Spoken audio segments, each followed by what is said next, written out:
میں آپ دکھا دیں کہ کوئی ہر قسم کے موضوع پہ مسا کو انہوں نے جائز قرار دیا، کوئی سلف میں دکھا دیں، تو نام رکھ لینے سے نہیں آپ سلفی ہو جاتے. میں سمجھا ان کی بات ختم ہوگی، لیکن انہوں نے ایک اور بات نقل کی ہے کہ ہر قسم کے موضوع پر مسے کسی ایک سے دکھاتے ہیں. پتہ نہیں کس دنیا میں رہتے ہیں. یہ جوربین کی شاید بات کر رہے ہیں کہ یہ ہر طرح کے موضوع پہ مسے کی بات نہیں. تو یہ جوربین جو ہوتا ہے، جو ہلکا موضوع ہوتا ہے، یہ کہتے ہیں اس پہ مسے کرنا جائز نہیں. حالانکہ بہت سارے صحابہ کرام سے، پتہ نہیں کس دنیا میں یہ دیکھیے، جب حدیث میں تفریق نہیں ہے تو آپ نے اپنے گھر سے کہاں سے تفریق کر لیا بھائی؟ ابھی شیخ سرفات نے ذکر کیا نا، علی بن ابی طالب رضی اللہ تعالیٰ عنہ بھی موضوع پہ مسا کرتے تھے، جوربین پہ مسا کرتے تھے، اور ان کا مسئلہ ان کے خلاف ہے. اسی طرح سے بہت سارے صحابہ کرام، میں ایک دو حوالے آپ کے سامنے ذکر کرتا ہوں. میں ایک حوالہ میرے پاس بھی شیخ، میں اس کو پیش کر دیتا ہوں. یہ جو ہے شیخ احمد شاکر نے جو جمال الدین قاسمی صاحب کی کتاب ہے المسح علی الجوربین، اس میں انہوں نے یہ دولابی کا یہ روایت نقل کی ہے کہ دولابی کہتے ہیں الکنا والاسماء میں جلد نمبر 1 صفحہ 181، وہ حضرت انس کی روایت لے کر کیا ہیں، آپ اس کو دیکھ سکتے ہیں کہ ارزق بن قیس کہتے ہیں رأیت انس بن مالک احدث فغسل وجهه ويديه، کہ میں نے دیکھا انس بن مالک کو کہ وہ ناپاک ہوئے تو انہوں نے اپنا چہرہ دھویا، دونوں ہاتھ دھوئے. ومسح علی الجوربین من صوف، یہاں پہ باقاعدہ الفاظ ہیں اس کے. پہلی بات تو یہ کہ انہوں نے مسح کیا صوف، یعنی جو اون کا موزہ ہوتا ہے اس پر مسح کیا. یہ تو اسے جوربین کی بہت ساری روایتیں موجود ہیں، لیکن یہ خاص روایت ہے جس میں باقاعدہ اون کا ذکر بھی آ گیا کہ انہوں نے اون والے موزے پر مسح کیا. یہ تو بات ہے ہی ہے، اور جوربین سے بہت ساری روایتیں ہیں. فقلت اتمسح علیہما، تو میں نے ان سے پوچھا کہ کیا آپ یہ اون کے موضوع پر مسح کر رہے ہیں؟ فقال انہما خفان ولکنہما من صوف. اصل استدلال اس بات سے ہے کہ صحابہ کرام، یہ جو بعد میں لوگوں نے تفریق کی ہے خف کی اور جورب کی، کہ خف جو ہے وہ جو چمڑے کا موزہ ہے اس کو کہا جائے گا، اور جورب جو ہے وہ صوف اور اون کے موزے کو کہا جائے گا. حضرت انس فرما رہے ہیں کہ یہ جو اون کا موزہ ہوتا ہے یہ بھی خف ہے، یعنی اللہ کے نبی صلی اللہ علیہ وسلم نے حدیثوں میں جو اجازت دی ہے خفین پر مسح کی، تو خف میں جورب بھی شامل ہے. تو انہوں نے فرمایا انہما خفانی، یہ جو اون کے موزے ہیں یہ بھی اصل میں خف ہیں، یعنی یہ بھی انہی موزوں میں شامل ہیں جن کے الگ نظر دی ہیں. وَلَكِنَّهُمَا مِن صَوْفٍ، لیکن یہ سب کے سب کیا ہیں، اون سے بنے ہیں. شیخ احمد شاکر کہتے ہیں ہاں سا اسناد صحیح، یہ اسناد جو ہے نا صحیح ہے. تو یہ صحیح سند کے ساتھ حضرت انس ابن مالک سے مروی ہے، بلکہ صرف حضرت انس ابن مالک ہی سے نہیں، یہ بات تو حضرت امام ابو حنیفہ سے بھی ثابت ہے کہ انہوں نے جورب پر مسح کیا ہے. امام ترمذی نے، یعنی یہ عجیب بات ہے کہ احناف جو ہے اس پر اعتراض کرتے ہیں، امام ترمذی باقاعدہ حدیث میں کر کے آئے، سنن ترمذی کی وہ روایت موجود ہے. یہ دیکھیے میں اس کو شیئر کرتا ہوں اسکرین پر. یہ فرما رہے ہیں قالا، یعنی قال ابو عیسیٰ، یعنی امام ترمذی فرماتے ہیں سمیت ابا مقاتل السمرقندی، کہتے ہیں صالح بن محمد ترمذی سے میں نے سنا ہے، وہ کہتے ہیں کہ میں نے ابو مقاتل السمرقندی سے سنا ہے دخلت علی ابی حنیفہ فی مرضہ الذی مات فیہ، یہ سنن ترمذی کے الفاظ ہیں کہ میں حضرت امام ابو حنیفہ کے پاس داخل ہوا اس مرض میں جن میں ان کی وفات ہوئی تھی. فدعا بماء فتوضأ، تو انہوں نے پانی منگایا اور وضو کیا. وعلیہ جوربان فمسح علیہما، اور ان کے پیروں میں 2 موزے تھے. تو جورب جو ہے وہ اون کے موزوں کو کہا جاتا ہے.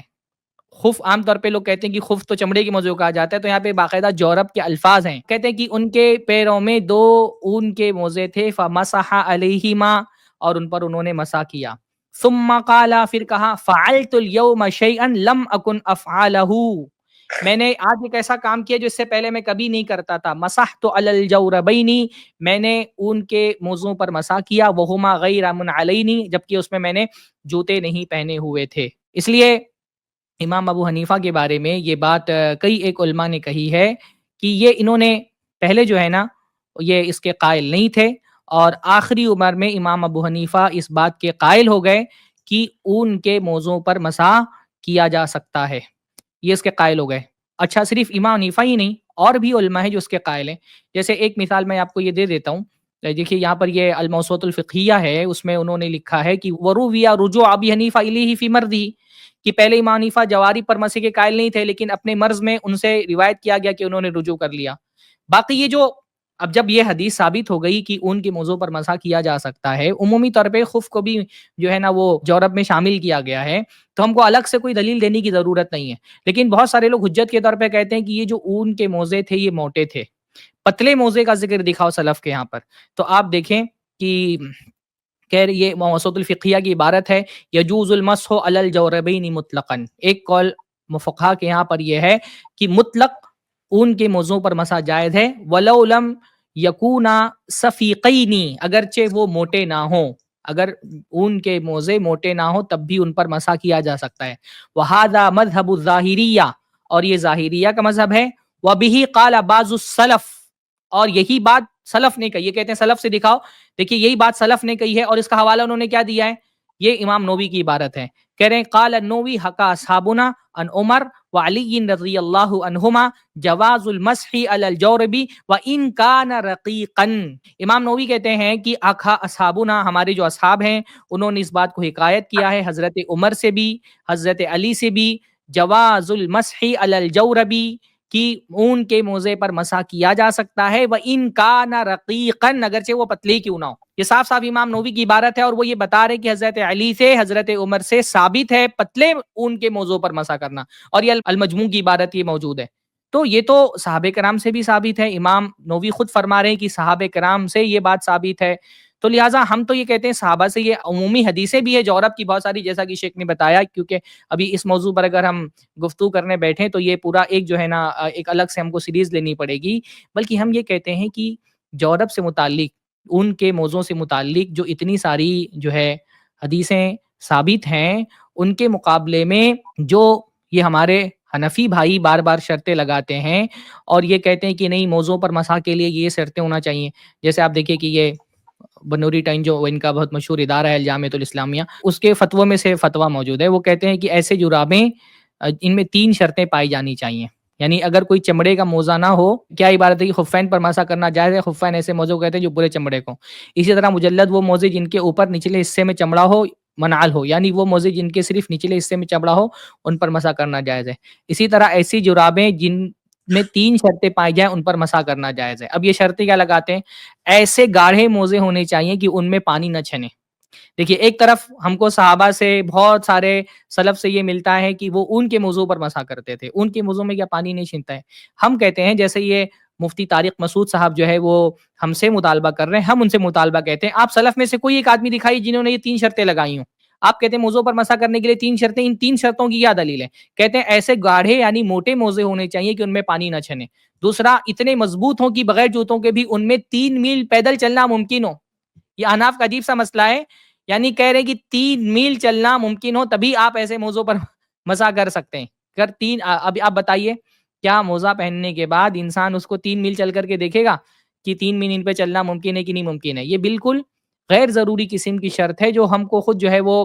کہیں پر بھی صحابہ کرام میں اور کہیں پر بھی نہیں ملتی ہیں۔ اسی طرح سے تو یہ ہم یہ پوچھتے ہیں کہ آپ کہہ رہے ہیں کہ سلف سے دکھائیے موضوع پر مسح، تو ہم نے تو سلف سے دکھا دیا موضوع پر مسح، اب ہم یہی سوال آپ سے کرتے ہیں کہ آپ دکھائیے کہ سلف میں سے کس نے یہ 3 شرطیں لگائی ہیں۔ تیسری شرط یہ کہ کسی چیز سے باندھے بغیر اپنی موٹائی اور سختی کی جیسے پنڈلی پر خود قائم رہ سکے، اور یہ کھڑا رہنا کپڑے کی تنگی اور چستی کی وجہ سے نہ ہو۔ یہ جو 3 شرطیں آپ نے لگائی ہیں، آپ سلف میں سے کوئی ایک صحابی کو دکھائیے کہ جنہوں نے یہ 3 شرطیں لگائی ہوئی ہوں۔ بہرحال یہ تو سلف کی بات کرتے ہیں، سلف ان کو ضرورت کے وقت یاد آتے ہیں، ورنہ جیسا کہ شیخ کفایت نے کہا نا کہ مقلد جو ہے وہ تو جب سلفی ہوتا ہے تب بھی وہ مقلد ہی رہتا ہے۔ میں ایک چیز اور آپ کے ساتھ شیئر کرنا چاہتا ہوں، یہ جو ہے احناف کے یہاں پر جب سلف کہا جاتا ہے نا، یہ ہم کو سلف کا تانا دیتے ہیں، احناف کے یہاں جب سلف بھی کہا جاتا ہے نا تو سلف سے مراد امت کے سلف ہوتے نہیں ان کے یہاں پر، بلکہ ان کے یہاں سلف سے مراد ہوتے ہیں امام حنیفہ، امام ابو یوسف اور محمد بن حسن الشیبانی۔ دیکھیے یہ ویکیپیڈیا کی عبارت ہے، آپ کے اسکرین پہ دکھ رہی ہوگی، اس میں وہ بتا رہے ہیں والسلف یعنی جو ان کے ہاں پر جو اصطلاحات ہیں ان کا معنی کیا ہوتا ہے۔ امام اعظم سے مراد امام حنیفہ ہوتا ہے، امام ثانی سے مراد امام ابو یوسف ہوتا ہے، امام ربانی سے مراد محمد بن حسن الشیبانی ہوتا ہے۔ ایسے ہی جب حنفی السلف کہتے ہیں تو ان کی کیا مراد ہوتی ہے؟ وہ السلف کہہ کر کے امت کے سلف مراد نہیں لیتے ہیں۔ جب یہ کہتے ہیں السلف یراد بہذا المصطلح عندهم، جب یہ احناف سلف کہتے ہیں تو سلف سے ان کی مراد ہوتی ہے من ابی حنیفہ الی محمد بن حسن، حضرت امام ابو حنیفہ سے لے کر کے محمد بن حسن، یعنی یہ جب سلف کہتے ہیں تو ان کا صرف 3 ہی لوگ مراد ہوتے ہیں، امام ابو حنیفہ، امام ابو یوسف اور محمد بن حسن الشیبانی، یہ 3 ہی لوگ ان کے یہاں پر مراد ہوتے ہیں جب سلف یہ کہا جاتا ہے ان کے یہاں پر۔ ہم تو جب سلف کہتے ہیں تو ہمارے اور یہ اکیلے جو ہے وہ ویکیپیڈیا ہی کا حوالہ نہیں ہے، اور بھی حوالے آپ کو، جیسے یہ بات ابن عابدین نے لکھی ہے، جو احناف کی حنفی اصطلاحات کی جو کتابیں ہیں وہ آپ اٹھا کر کے دیکھیں گے تو آپ کو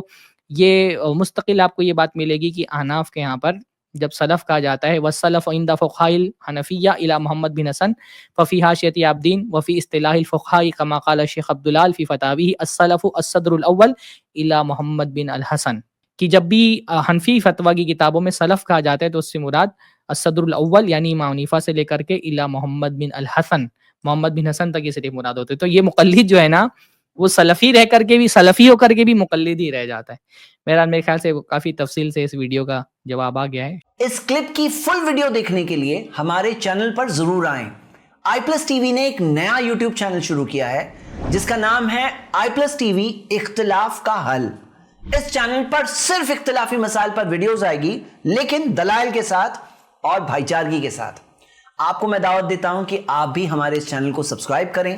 ہماری ویڈیوز کو شیئر کریں اور نوٹیفیکیشن آئیکن کو آل سلیکٹ کریں تاکہ آپ کو ہماری ویڈیوز کا نوٹیفیکیشن مل سکے. جزاک اللہ خیر، والسلام علیکم ورحمۃ اللہ.